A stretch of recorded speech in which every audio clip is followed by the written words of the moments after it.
Hello दोस्तों, आज हम इलेक्ट्रोस्टैटिक्स चैप्टर का और एक ठो डेरिवेशन को समझने वाले हैं, वो भी शॉर्ट मेथड में।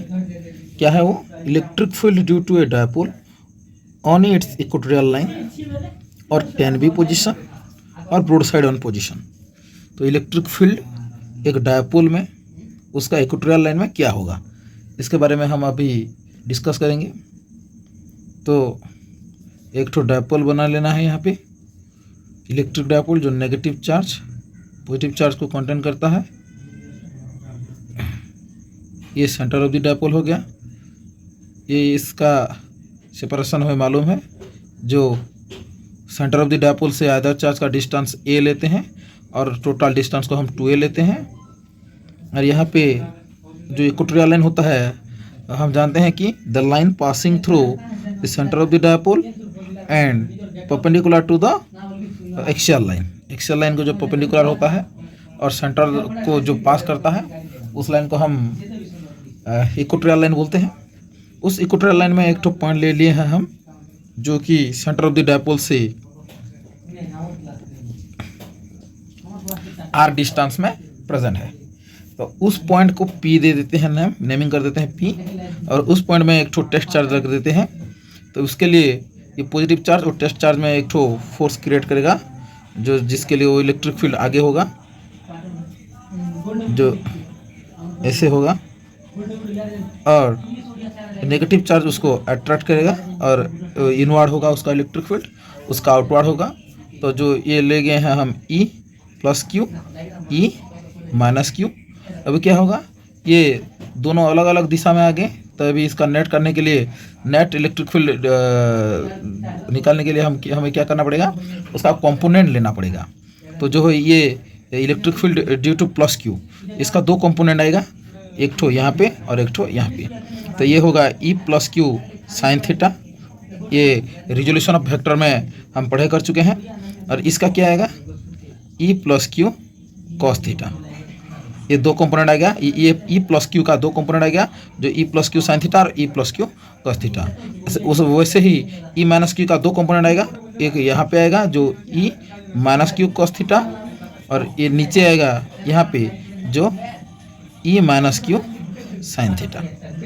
और ये जो सेपरेशन है प्लस क्यू से लेकर P तक, इसका हम डिस्टेंस ले लेते हैं y, जो y डिस्टेंस सेपरेट है। P पॉइंट का डिस्टेंस y प्लस क्यू से, वैसे ही यहाँ से भी y होगा, क्योंकि हम जानते हैं कि जो इक्वेटोरियल लाइन में हर पॉइंट दोनों चार्ज से सेम डिस्टेंस में प्रेजेंट होते हैं। तो हमें मालूम हो गया कि ये प्लस क्यू के लिए इलेक्ट्रिक फील्ड जो बाहर जा रहा था, उसका दो कंपोनेंट आ गया, जो E plus Q cos theta और E plus q sine theta.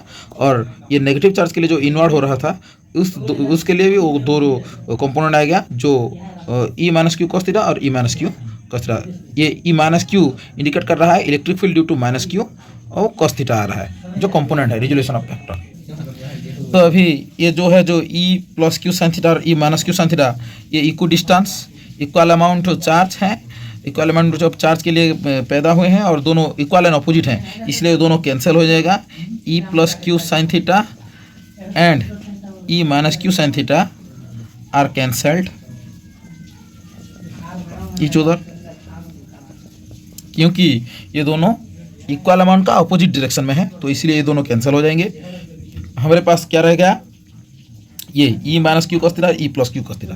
तो नेट इलेक्ट्रिक फील्ड क्या होगा दोस्तों, नेट इलेक्ट्रिक फील्ड होगा E plus Q cos theta plus E minus q cos theta. ये शॉर्ट मेथड है, इसे याद रखने के लिए। जब ये करेंगे, हमें मालूम है कि इक्वेटोरियल लाइन में हर पॉइंट सेम डिस्टेंस में है, तो इसलिए E प्लस क्यू जो है E माइनस क्यू के बराबर है, और ये electric field due to plus q और electric field due to minus q दोनों सेम हो गए। और हम अभी निकाल लेते हैं E प्लस क्यू का वैल्यू, जो E माइनस क्यू के बराबर भी होगा।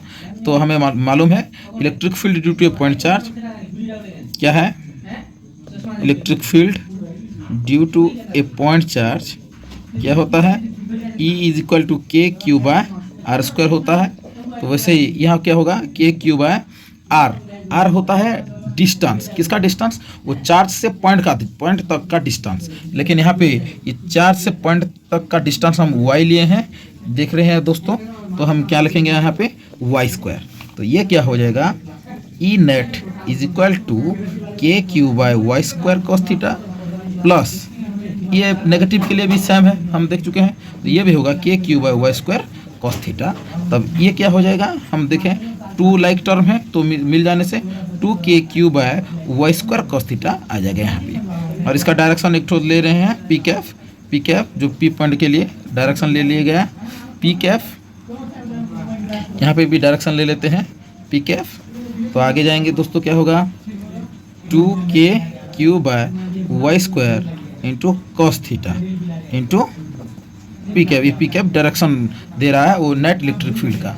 अभी क्या करेंगे, ये वाई स्क्वायर और कॉस थीटा का वैल्यू फिगर में से लिख देते हैं। इस फिगर में से हम अभी वाई स्क्वायर का निकालेंगे वैल्यू। तो हमें मालूम है ये एक राइट एंगल ट्रायंगल है, ये यहाँ से लेकर यहाँ जो आ रहा है ये एक राइट एंगल ट्रायंगल है।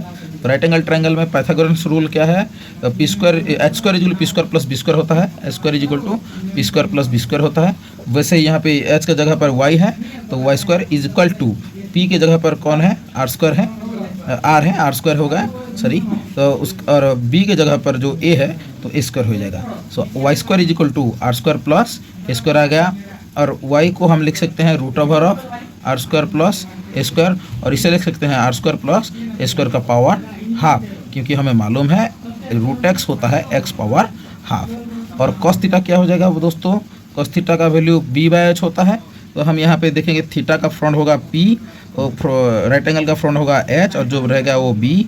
तो बी के जगह पर ये आ गया तो बी के जगह पर हम ए लेंगे, और एच जो वाई है एच ए वाई वाई, और कॉस थीटा इक्वल टू हो गया ए बाय वाई। वाई हम क्या निकाले हैं यहाँ पे, r square plus a square का पावर हाफ। तो हमें ये इसका वैल्यू मिल गया कॉस थीटा का और ये वाई स्क्वायर का। अभी ये दोनों को हम वो इक्वेशन 1 में यूटिलाइज करेंगे। इक्वेशन 1 क्या है, तो इक्वेशन 1 है 2k q by y square into cos theta p cap है। तो अभी 2k q by y square की जगह पर r square plus a square, और कॉस थीटा की जगह पर a by r square plus a square का पावर हाफ इंटू पी कैफ। तभी ये क्या होगा दोस्तों, ये 2 को आगे लेंगे k 2a into q whole by, इसका पावर 1 है तो ये दोनों सेम बेस हैं तो एक्सपोनेंट क्या होगा, ऐड हो जाएगा। So r square plus a square का पावर 1 प्लस 1/2 ये होता है 3/2। सो ये इसका पावर होगा 3/2 पी कैफ। तो हमें मालूम है कि 2aq क्या होता है वो दोस्तों, ये डायपोल मोमेंट होता है। तो इसके जगह पर हम डायपोल मोमेंट का यूटिलाइज करेंगे k p by r square plus a square का पावर 3/2 और पी कैफ आ जाएगा। ये नेट इलेक्ट्रिक फील्ड आ गया इक्वेटोरियल में। इसका एक ठो केस है और इस केस को लेंगे तब क्या होगा, जहाँ पे ये मच लेस देन आर होगा, आर से बहुत छोटा होगा ए, वहाँ पे हम ए स्क्वायर को 0 मान सकते हैं। तो ये इलेक्ट्रिक फील्ड नेट क्या होगा, net electric field will be के पी बाय आर स्क्वायर का पावर 3/2, क्योंकि ए स्क्वायर तो यहाँ पे 0 हो गया, 0 ले गए हैं इंटू पी कैफ, और इसका होल वैल्यू होगा k p by r cube p cap E net होगा। और यहाँ पे हम ये के का वैल्यू भी यूटिलाइज कर सकते हैं जो 1/4 पाई एप्सिलॉन नॉट है। ये फाइनल एक्सप्रेशन है वो दोस्तों। तो